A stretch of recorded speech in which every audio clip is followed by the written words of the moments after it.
तो आज मैं आपको बताने वाला हूँ ईडी सीबीआई की कहानी क्या है। ईडी सीबीआई की कहानी और ज़्यादा स्ट्रांग हो जाती है 2014 के बाद। दरअसल एक लेटर लिखा गया है प्रधानमंत्री नरेंद्र मोदी को और इसमें 9 नेताओं का नाम शामिल किया गया है और विस्तार से बात करेंगे इस लेटर में क्या है और ये मुद्दा क्यों गरमाया हुआ है। ईडी सीबीआई के ऊपर लगातार सवाल क्यों खड़े हो रहे हैं, क्यों बार बार जांच एजेंसियों के ऊपर शक हो रहा है विपक्षी नेताओं को, तमाम बातों को विस्तार से आपको हम बताने वाले हैं, तो अंत तक आप बने रहिएगा। तो एक लेटर लिखा गया है, खास तौर से आपको पता होगा 26 फरवरी 2023 को सीबीआई ने सिसोदिया को गिरफ्तार किया है और इसी तारीख के बाद और ज़्यादा शक जाहिर होने लगा है कि जो जांच एजेंसियां हैं वो गलत उसका इस्तेमाल हो रहा है। लगातार विपक्षी नेताओं को निशाना बनाया जा रहा है, उनके घरों पर ईडी सीबीआई रेड कर रही है और विपक्षी नेताओं को टारगेट किया जा रहा है, उनकी गिरफ्तारियां हो रही हैं। तो इसीलिए ये लेटर बहुत ज़्यादा महत्वपूर्ण है।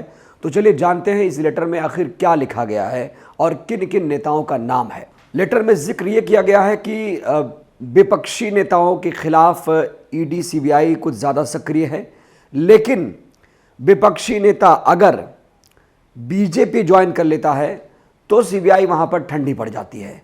कुछ एग्जाम्पल इसको लेकर लेटर में दिए गए हैं। कहा गया कि कुछ ऐसे नेता थे जिनके खिलाफ 2014-15 में जांच हो रही थी, लेकिन जब इन लोगों ने बीजेपी ज्वाइन किया तो इनके खिलाफ ईडी सीबीआई चुप हो गई। उन नेताओं के नाम सुनिएगा आप, जैसे आपको पता होगा हेमंत बिस्वा शर्मा और शुभेंदु अधिकारी, मुकुल रॉय, नारायण राणे जैसे तमाम नेता हैं जिनके खिलाफ जांच हो रही थी। ईडी सीबीआई सक्रिय थी, 2014-15 के मध्य की बात है। लेकिन जब से इन लोगों ने बीजेपी का दामन थामा तब से सीबीआई ईडी सब चुप। और ये मुद्दा लेटर में उठाया गया है कि भाई ऐसा क्या है, क्या आप ईडी सीबीआई की ताबीज़ पहन लेंगे तो आपको ईडी सीबीआई की नज़र नहीं लगेगी, बीजेपी की ताबीज़ पहन लेंगे तो ईडी सीबीआई की नज़र नहीं लगेगी, ऐसा कहा जा रहा है। और ये बात सच भी साबित हो रही है। अब तो देखिए ये उन नेताओं की बात हो गई है जिनके खिलाफ ईडी सीबीआई चुप है। लेटर में कुछ ऐसे नेताओं का जिक्र किया गया है जैसे आजम खान। कहा जा रहा है कि ये विपक्षी नेता हैं। विपक्षी कौन कौन से नेता हैं जहां पर ईडी सीबीआई बहुत ज़्यादा सक्रिय है? तो सबसे बड़ा नाम है आजम खान साहब का, संजय राउत और नवाब मलिक, अनिल देशमुख, अभिषेक बनर्जी जैसे तमाम नेता हैं, लालू यादव, राहुल गांधी, सोनिया गांधी जैसे तमाम नेता हैं जिनके खिलाफ ईडी सीबीआई बहुत ज़्यादा सक्रिय है, हाथ धुलकर पीछे पड़ी हुई है। तो ये बहुत बड़ा मुद्दा उठाया गया है। प्रधानमंत्री नरेंद्र मोदी से मैं पूछना चाहता हूँ, मोदी जी क्या ये लोकतंत्र के लिए सही है कि आप चुन चुनकर विपक्षी नेताओं के खिलाफ कार्रवाई कराएंगे जैसा कि आरोप लगाया जा रहा है? क्या ये सही है? क्या ये तरीका सही है? आज भी हमारे देश में भ्रष्टाचारी लोग घूम रहे हैं और जो जेन्युइन लोग हैं उनके खिलाफ कोई कार्रवाई नहीं हो पा रही है, जो वाकई में चोर हैं। कहीं ना कहीं एजेंडा है वो चलाया जा रहा है। क्या राजनीतिक रूप से इनको नुकसान पहुंचाने की कोशिश है कि सबको खत्म कर दो, सिर्फ और सिर्फ पूरे देश में एक छत्र बीजेपी का राज रहे? क्या ऐसी कोशिश है? तो एक और मुद्दा इस लेटर में उठाया गया। कहा गया कि संघीय ढांचे को कमजोर किया जा रहा है। जैसे मान लीजिए कि राजस्थान है या छत्तीसगढ़ है या फिर हिमाचल प्रदेश है। अब यहाँ पर गैर बीजेपी शासित राज्य हैं जहाँ पर बीजेपी की सरकार नहीं है। अब एक मुद्दा ये उठाया गया, दिल्ली का भी मुद्दा, पंजाब का भी मुद्दा। कहा जा रहा है कि यहाँ पर जो गवर्नर हैं, जो लेफ्टिनेंट गवर्नर हैं, ये लोग मुख्यमंत्री से ऊपर समझते हैं खुद को। ये भी एक मुद्दा है दोस्तों संघीय ढांचे को लेकर। तो संघीय ढांचे को, जो ढांचा है अपना केंद्र राज्य का जो संबंध है, उसको यहाँ पर कमज़ोर करने की कोशिश की जा रही है। लेकिन अब बहुत बड़ा मुद्दा मैं बताने वाला हूँ आपको। मुद्दा ये है कि ये लोग कह तो रहे हैं कि मैं विपक्षी नेता हूँ, लेकिन दोस्तों एक चौंकाने वाली खबर है। इस लेटर में एक बहुत बड़ी खबर छुपी हुई है। खबर ये है कि ये लोग कह रहे हैं कि विपक्षी नेताओं ने मोदी को पत्र लिखा, लेकिन 2 नाम इसमें से गायब हैं।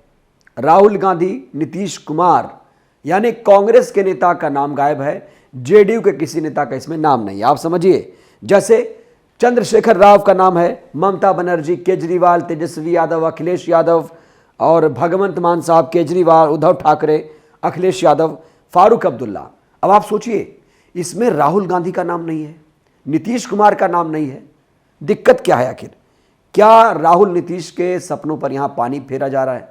क्या 2024 की जो रणनीति है वो फेल होती हुई नजर आ रही है, क्योंकि कांग्रेस तो कह रही वो विपक्षी पार्टी है और मजबूत है, वही विपक्षी नेताओं को लेकर चलेगी। तो यहाँ पर जब आपने 9 नेताओं का नाम दिया तो कांग्रेस पार्टी के किसी नेता का नाम इस लेटर में क्यों नहीं है? और कांग्रेस के तो राहुल गांधी, सोनिया गांधी वो भी भुक्तभोगी हैं, उनके खिलाफ भी नेशनल हेराल्ड केस में जांच चल रही है। तो यहाँ पर क्या केजरीवाल ने चाल चली है?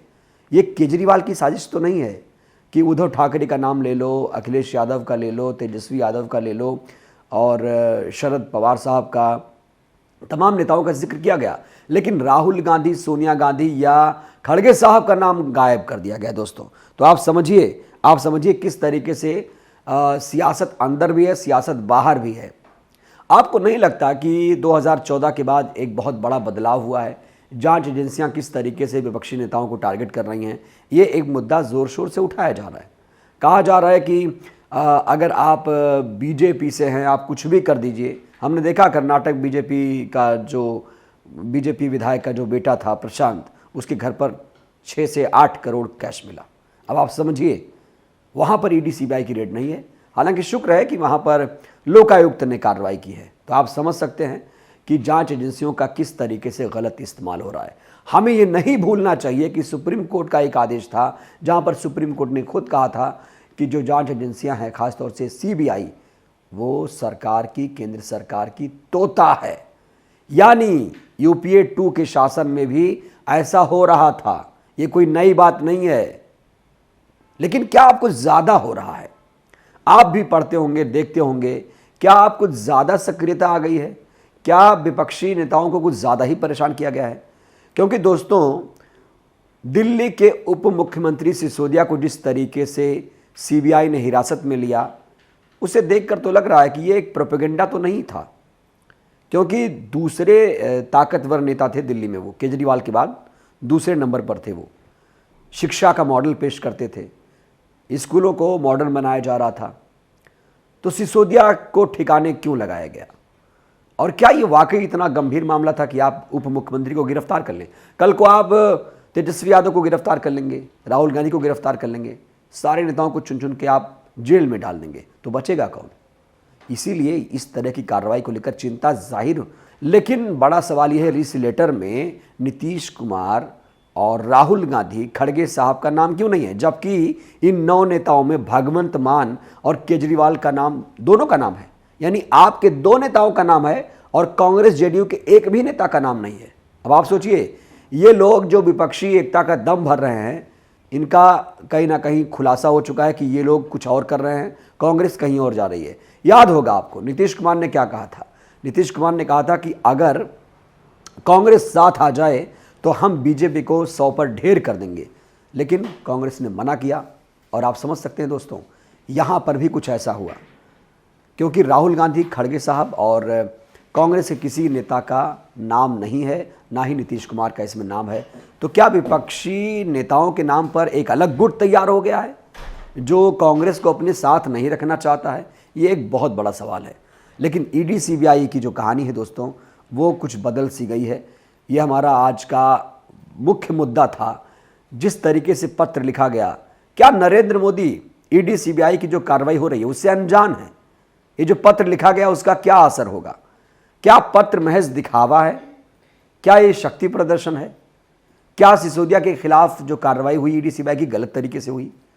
तमाम पहलुओं पर आप क्या सोचते हैं? क्या 2014 के बाद जांच एजेंसियां जो सवालों के घेरे में खुद हैं और वो जांच सही तरीके से नहीं कर पा रही हैं, सीबीआई की विश्वसनीयता पर सवाल खड़े होते रहे हैं और कई भी सारे केस हैं, एग्जाम्पल हैं, सीबीआई ने जहां जहां कोशिश की जांच करने की, उसका ढाक के 3 पात हुआ, वो कुछ भी नहीं कर पाई। तो ये बड़ा सवाल है, क्या एजेंसियां सक्षम नहीं हैं? और अगर सक्षम हैं तो फिर टारगेट करके कार्रवाई क्यों की जा रही है? क्यों हम सुनते हैं कि आज फला कांग्रेसी नेता पर, फला विपक्षी नेता के घर पर ईडी सीबीआई रेड पड़ रही है, वो नेता गिरफ्तार हो गया, लेकिन हेमंत बिस्वा शर्मा, शुभेंदु अधिकारी, नारायण राणे, मुकुल रॉय जैसे जो तमाम नेता हैं वो आज भी मज़े ले रहे हैं, सत्ता के साथ चले गए ना। किसी ने सही कहा है कि अगर आपने बीजेपी की ताबीज़ बांध ली है तो चमत्कार हो जाएगा, ईडी सीबीआई कम से कम आपके खिलाफ कार्रवाई नहीं करेगी। तो हमारी इस खबर पर ईडी सीबीआई की जो अजब कहानी है। इस पर आपकी क्या राय है? हमें आपकी प्रतिक्रिया का इंतजार रहेगा। कमेंट बॉक्स खुला हुआ है, अपनी राय जरूर दीजिएगा। शुक्रिया। नेशनल दस्तक की आपसे गुजारिश है कि अगर इसको बचाना चाहते हैं तो नेशनल दस्तक को सब्सक्राइब करने के लिए रेड कलर के सब्सक्राइब बटन को दबाएं, फिर बेल आइकन की घंटी दबाएं। नेशनल दस्तक को बचाने के लिए बहुत जरूरी है कि हर खबर को शेयर करें, लाइक करें, कमेंट जरूर करें।